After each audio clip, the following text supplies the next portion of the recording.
Over the course of my gaming career, as I like to call it, there's actually a lot of games that I play on a yearly basis. One of these games is actually Star Fox 64. It's probably one of my favourite games out of all the games I've ever played. I consider it like comfort food gaming when I play games like this. When I turned this game on a couple of weeks ago, for the first time I actually got my ass kicked. I've never had my ass kicked when I play this game. I play it on a yearly basis, on average. It's just one of those games. And I made it to Star Wolf. I was doing what's called the hard route of this game. Well, this time I made it to Star Wolf, but I got myself in a bit of a bad predicament. Most of my team was actually dead, and I had no lasers. No double lasers, no nothing. It was basically just single lasers, and I was getting absolutely annihilated by Star Wolf. I lost like 6-7 lives in a row. The next time I picked the game up a couple of weeks ago to get my revenge, I was like, you know what? Let's do it a wee bit differently this time. Usually it takes me on average about 40 minutes to do a playthrough for this game. I always go down the left-hand side and call it a day. And that has always suited me pretty well. Like I've said, it is one of my favourite games I've played, and I really enjoy it. But this time I was like, okay, let's actually do every single level in the game. What's considered normal mode, easy mode, hard mode, because I've not seen some of these levels in a long time. Because there is actually 16 levels, and Venom has 2 levels. That's why it's like counted as 16. Maybe I have to give a little bit of a rundown of the story with videos like this, I guess. Usually this is not something I do, but this game did come out in 1997.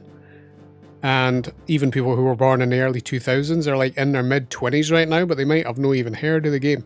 Story's pretty simple though. Fox McCloud, who we play as, is the main character. He brings along his team with him on the mission: Falco Lombardi, Slippy Toad, Peppy Hare. Our job is to take down the evil Andros, who was exiled there many years ago. He's been plotting all sorts of evil shit while he's been there, basically. For Fox though, he actually killed his dad, James McCloud, so there's a bit more of a rivalry going on there between them two. So it's pretty personal. That is the basics of the story, and I like that it's simple. There is other characters that show up in the game as well, and I will talk about them possibly later while we're talking about some of the levels. I just want to point out quick though, I don't want to feel like I'm falling into a budget review type thing while doing videos like this, where I feel like I need to tick off all this, all that, just to make people feel like they have to like buy the game or something. That's not what these videos are about. This is basically just me, a mid-30s-year-old dude who's like making videos on YouTube talking about some of my favorite games. So if they don't mention like every single point about the game and why it's fantastic, I'm not a reviewer. That's not what these videos are going to be about. Just thought I would point that out. I don't want them to even feel like that. I'm just here to pay my respects to some of my favorite games ever, and if they're like deserving of that.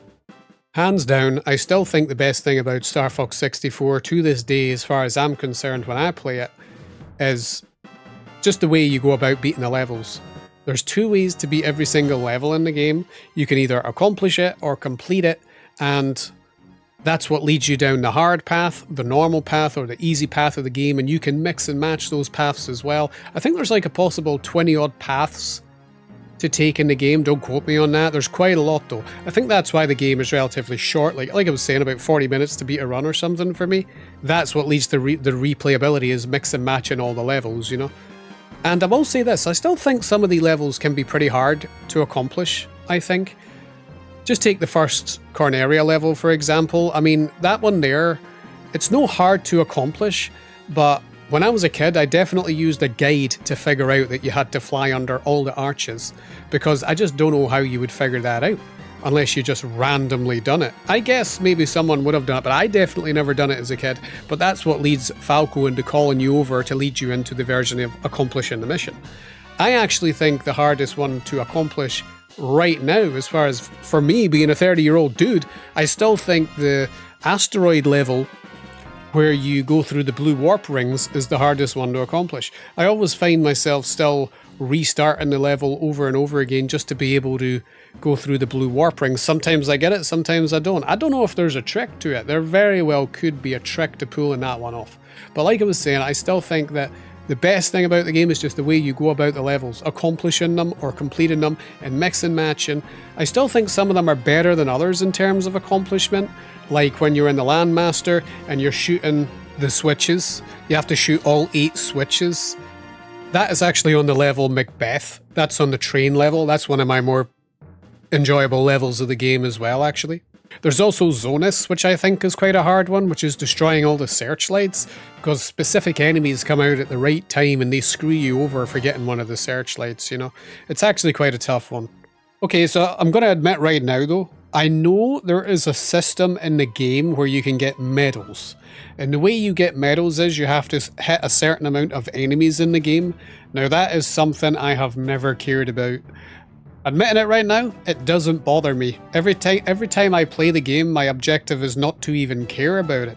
I mean, for all these years I've played the game, I've never done like a medal run or anything like that. I couldn't even tell you like the numbers that you need to get the medals. So I'm very chill playthrough when I play these games. Like I say, comfort food. Maybe I would like to try doing that in my next runs one day, because there's still more to be had out of this game for me. But just saying, I have never bothered with any of the medals. Now, maybe some people can relate to this. The only level that I ever medaled was actually Fucina, when you fight Starwolf for the first time. And that's on the easier path. I don't know how you get that medal so easily, but I just got it by default. That's the only one I've ever medaled. So just to let you know my level of play while I play this game. It's not really caring too much about the levels. But I respect that people can do all those medal runs and stuff. I would like to one day try it, but as far as it goes these days, it's definitely no like high on my priority when I'm playing Star Fox 64. If I was to be honest, I really don't think there's like a bad level in the game to play. I'm racking my brain trying to think of like a level that is like a pain to play, and I think they're all really, really good. I cannot really sit here and list everything that I like about every single level. I can list a few of my like favorite levels, I think, in the game.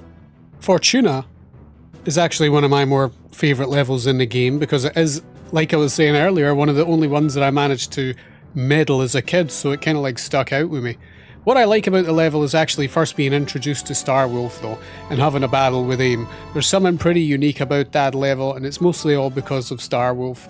Being introduced to those cast of villains is actually what makes that level quite fun in my opinion. Solar is another level that I find quite unique in the game. The reason it's unique is because you cannot fly too low to the ground because the ship actually gets badly burned. So you actually have to fly above a certain distance, so that creates a bit of a unique experience for that level alone. Zonus is another one of my favourite levels in the game, mostly just because it's actually quite hard. The sub-objective to accomplish the level, by destroying the searchlights, can be quite tricky. Luckily, there's like a good checkpoint in the level, if I remember right, where you can kind of just die and restart from there if you miss the searchlights. Gotta be careful though, you don't get too many lives to like have a second go, third go, fourth go at it. So you gotta be kind of careful, but that is actually why that level sticks out to me a bit. Katina is another one of my favourite levels in the game, and it's because it's like an all range mode level. There's a few levels like that in the game that are a wee bit different, no just like the straightforward levels. What makes it fun as well is like it's definitely got a reference to Independence Day on the level with the mothership. I think most people who play the game do basically call it the Independence Day level, myself included, and it's because the mothership references like that movie. It very much feels like it. It's also quite a hard one to accomplish because you got to like destroy the core within a certain time frame. Also, Bill makes his debut on that level as well, and it's pretty easy because it's quite a hectic level. It's pretty easy to friendly fire some of his ships down, resulting in Bill getting pretty pissed off at you. One of ours. Oh well, shit, Bill. It's a level that sticks out, definitely one of my faves. Area 6 is another really cool level in the game. I think what makes it amazing for me is the music that's playing in the background. Very epic music, definitely makes you feel like you are approaching like an epic point in the game. Take a listen to this.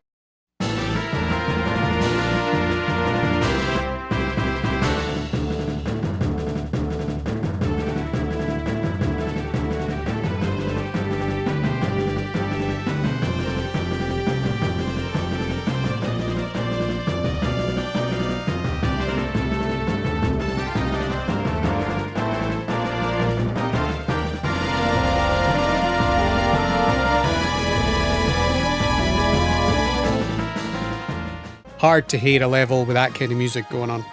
There's too many levels in the game to just say that I don't like them all. I mean, more of them. Macbeth, which is one of the Landmaster levels, is fantastic. I don't hate any level per se. When you're actually in the Blue Marine on Aquas, I think it's a good level, but the problem that makes it bad is the frame rate is exceptionally bad in that level. So if there's any level in the game that I feel a bit like mid towards, it's probably Aquas. Mostly just because of the performance though. Out of all the levels that I've talked about though briefly, I genuinely think my favourite level in the game is probably Corneria. And it might be a bit of a basic answer, but there's just something about booting the game up every year and being introduced to Star Fox 64 with the first level being Corneria. It feels so classic and it looks amazing. And it's a shame that Corneria City is being like destroyed by Andross's bitches, but like it's a really cool level to start off on. I briefly touched on it earlier with Area 6 regarding the music of the game, and if anyone's followed this channel for a long time, the true OGs, then you will know that I like my video game music. I even used to do a podcast dedicated to video game music, where some of my favourite tracks I would play. And I'm pleased to report that Star Fox 64 has overall a pretty amazing soundtrack. I would recommend everybody to actually give the playlist a listen to. If you liked even a little bit of the sample in Sector 6 or any of the stuff that you've liked in this video. It's a really good soundtrack, worth your time, and I genuinely think if games don't have great soundtracks, they're truly missing like a function of a game that makes them like great. One of my favourite tracks in the game is actually just something as simple as the main menu music, dude. Listen to this.